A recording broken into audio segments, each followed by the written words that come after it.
Bonjour tout le monde, bienvenue au Bracket Show. Donc Bruno, à la troisième journée du Kung Fu aujourd'hui, j'ai la chance d'avoir avec moi Yann Larrivée. Bonjour Yann. Salut. Ça va bien? Oui, ça va bien toi? Oui, merci.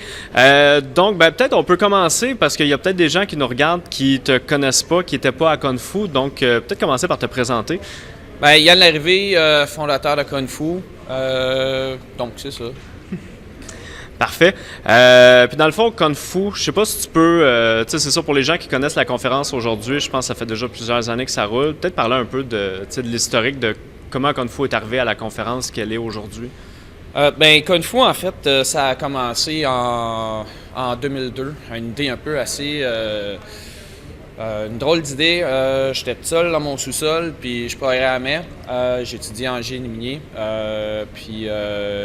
Je faisais du développement en PHP. Puis je me sentais pas mal seul à Québec qui faisait du PHP. Puis j'avais besoin de voir du monde, poser des questions, interagir avec le monde. Fait que, puis je chattais avec des gens sur dans le temps, ce qu'on appelait Yahoo Chat. Puis, ouais, ça date. Fait que c'est ça. Puis je voyais, il y avait des gens avec qui il y a du monde qui m'aidait, qui répondait à mes questions. Puis ça, je trouvais ça drôle. Je trouvais ça intéressant. Ça m'a ouvert à toute l'idée de la collaboration de la communauté, l'open source. Puis là, je me suis dit, OK, je vais partir un premier user group PHP au Québec. Puis, fait que j'ai fait un annonce, j'ai annoncé ça sur php.net, puis d'autres places. Puis par la suite, j'ai rencontré 4-5 personnes. Puis il y a quelqu'un à quelque part, je sais plus c'est qui, c'est-tu moi, c'est-tu quelqu'un d'autre qui dit « Hey, on devrait organiser une conférence PHP. On devrait faire venir le créateur de PHP. » Puis puis moi j'étais juste jeune et innocent, puis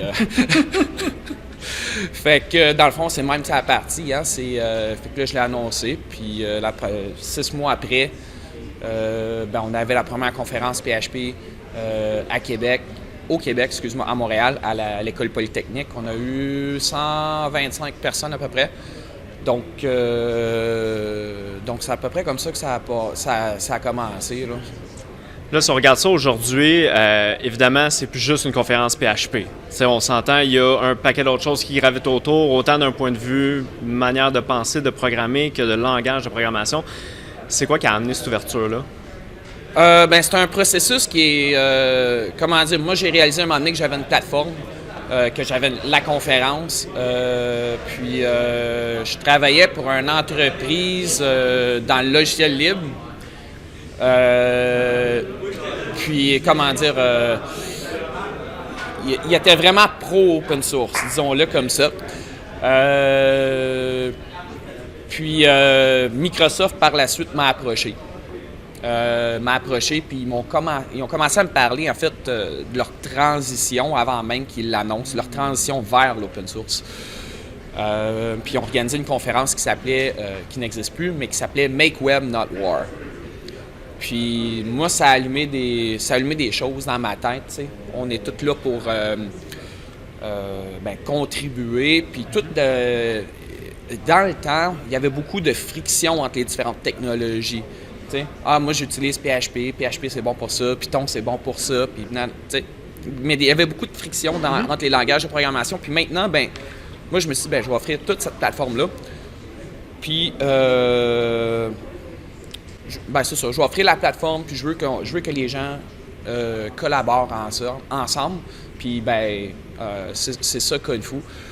Le monde vient ici, ils viennent partager leur expérience, leur expertise, leur savoir-faire. Puis c'est ça. Ça ressemble à ça, oui.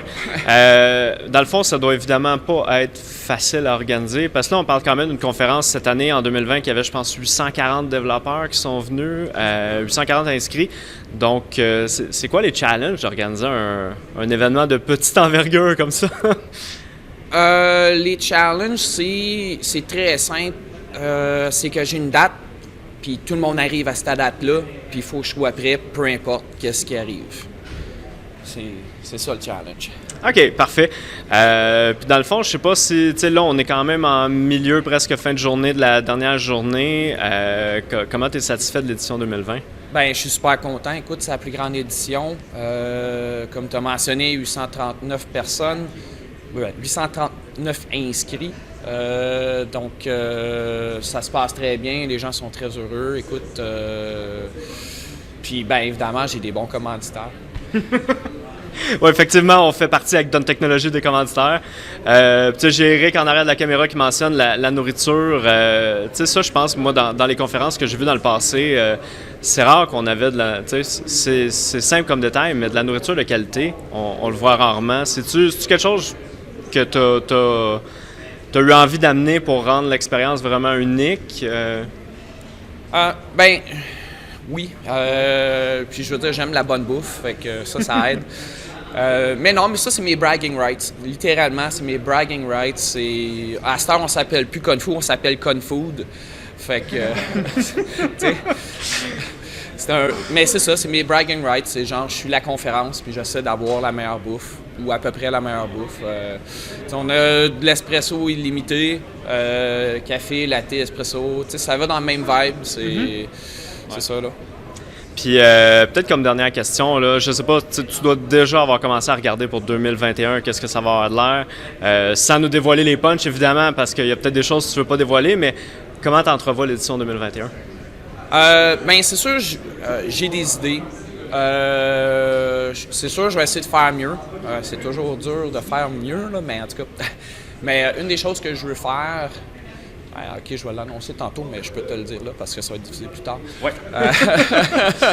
Mais je vais sûrement faire des awards pour développeurs open source, les plus grands contributeurs open source au Québec. Mais c'est ça. Ça, c'est dans les plans, là, mais en tout cas, là, je lis que l'information. Parfait. De toute façon, évidemment, l'épisode est diffusé après la fin de Confood, donc l'information va être sortie en premier à la fin de la conférence. Donc, ben, ça conclut pour moi. Merci beaucoup, Yann, d'avoir pris ce petit moment-là avec nous.